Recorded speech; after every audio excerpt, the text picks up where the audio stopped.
সিগারেটের শুরু কোথায় ও কিভাবে? ধূমপান স্বাস্থ্যের জন্য ক্ষতিকর এই কথাটি জেনেই তামাকসেবীরা হরহামেশাই ধূমপান করে থাকেন। সম্প্রতি সিগারেটের উপর শুল্ক বৃদ্ধি এবং সিগারেটের দাম বাড়া নিয়ে অনেকেই হয়তো চিন্তিত। আবার যারা সিগারেট বা তামাকে আসক্ত নয় তারা আসক্ত প্রিয়জনদের স্বাস্থ্য নিয়ে। কিন্তু যে পণ্যটি নিয়ে এত চিন্তা করছেন জানেন কি সেই পণ্যের শুরুটা কোথায়? মানব ইতিহাসের সবথেকে বেশি আসক্তি সৃষ্টিকারী উপাদান তামাক থেকেই সিগারেটের উৎপত্তি। শত শত বছর ধরে মানুষ সিগারেটের অপকারিতা জানলেও প্রতিনিয়ত নতুন মানুষ সিগারেটের প্রতি আসক্ত হচ্ছে। বিশ্বব্যাপী প্রচারণা, দাম বৃদ্ধি, এমনকি তামাকজাত পণ্য নিষিদ্ধ করেও থামানো যাচ্ছে না সিগারেটের আসক্তি। কিন্তু কেন, কোথায় বা কিভাবে শুরু হয়েছিল সিগারেটের আসক্তি? আজকে আমাদের এই ভিডিওতে আমরা তা সম্পর্কে জানব। সিগারেটের উৎপত্তি নিয়ে অনেক ধারণাই প্রচলিত। সিগারেট বা তামাকজাত পণ্যের উৎপত্তি হয়েছিল চীনে। তবে সিগারেটের শুরু চীন থেকে অনেক দূরে হয়েছিল। প্রায় ৮,০০০ বছর পূর্বে মধ্য আমেরিকার মানুষ তামাক গাছ আবিষ্কার করেন। কিন্তু তখনও এই পণ্যের কোনো ব্যবহার ছিল না। এর প্রায় ৭,০০০ বছর পরে খ্রিস্টপূর্ব ১,০০০ অব্দে মধ্য আমেরিকার মায়ানরা তামাক চাষ শুরু করেন। মায়ানদের ধারণা ছিল তামাক একটি ব্যথানাশক ঔষধ। তারা তামাকের মাধ্যমে অসুস্থ এবং আহতদের চিকিৎসা করতেন। এছাড়াও মায়ান পুরোহিতদের কাছে তামাক একটি পবিত্র পণ্য ছিল। তারা মনে করতেন তামাক সেবনের মাধ্যমে তারা আত্মাদের সাথে যোগসূত্র স্থাপন করতে পারতেন। তবে তখনও তামাক গাছ এবং তামাকজাত পণ্য সবকিছুই আমেরিকায় সীমাবদ্ধ ছিল। তাহলে পুরো বিশ্বব্যাপী তামাক ছড়িয়ে পড়ল কিভাবে? তামাকের ব্যবহার শুরুর পর প্রায় ২৪,০০০ বছর পর্যন্ত এই পণ্য শুধুমাত্র আমেরিকায় সীমাবদ্ধ থাকে। মায়ান সভ্যতার কাছ থেকে এই পণ্য রেড ইন্ডিয়ানদের কাছে পৌঁছায়। ১৪৪২ সালে কলম্বাস আমেরিকা আবিষ্কার করলে রেড ইন্ডিয়ানরা কলম্বাসকে দেবদূত মনে করেন এবং উপহার হিসেবে অন্যান্য পণ্যের সাথে তামাক পাতাও দেন। তবে কলম্বাস তা গ্রহণ করে না। কিন্তু আরেক স্প্যানিশ নাবিক রদ্রিগো দে জর্জো তামাক গ্রহণ করেন এবং প্রথম কোনো ইউরোপীয় হিসেবে ধূমপান করেন। তিনি স্পেনে ফিরে গিয়ে প্রথম প্রকাশ্যে ধূমপান শুরু করেন। কিন্তু সাধারণ মানুষ তার নাক মুখ থেকে ধোঁয়া বের হওয়া দেখে তাকে শয়তানের রূপ মনে করেন এবং এর জন্য তাকে ৭ বছরের জন্য কারাগারে প্রেরণ করা হয়। কারাগারেই রদ্রিগো এর কাছ থেকে অন্যান্য আসামিরা ধূমপানে আসক্ত হয়। খুব কম সময়ের মধ্যে এই সকল আসামিদের কাছ থেকে ধূমপান সাধারণ মানুষের মধ্যে ছড়িয়ে পড়ে।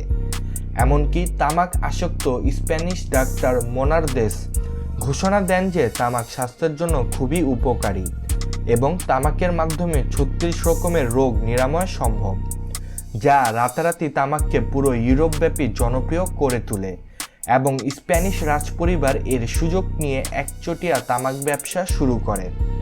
কারণ শুধুমাত্র মধ্য আমেরিকায় তামাকের চাষ হতো এবং তা ছিল স্পেনের কলোনি। এমনকি স্প্যানিশ সরকার তামাকের বীজ অন্য কোথাও বপন বা চুরির জন্য মৃত্যুদণ্ড পর্যন্ত ঘোষণা করেছিলেন।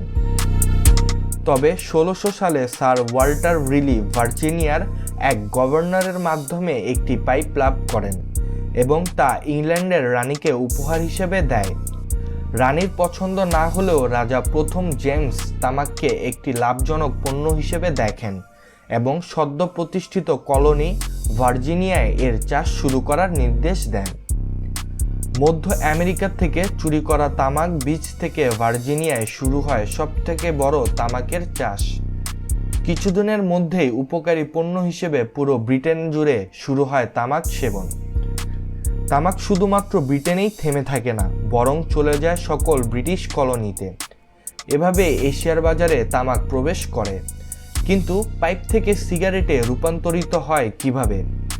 পাইপ ব্যবহার কিছুটা কষ্টকর ছিল এবং তৈরি করতেও অনেকটা সময় ব্যয় হতো।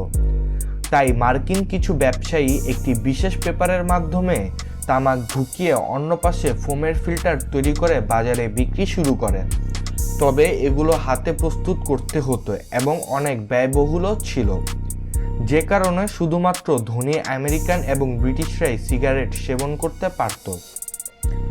তবে 1885 সালে জেমস ব্যানসন সিগারেট তৈরির একটি যন্ত্র আবিষ্কার করেন, যা প্রতিদিন 1000 সিগারেট প্রস্তুতে সক্ষম।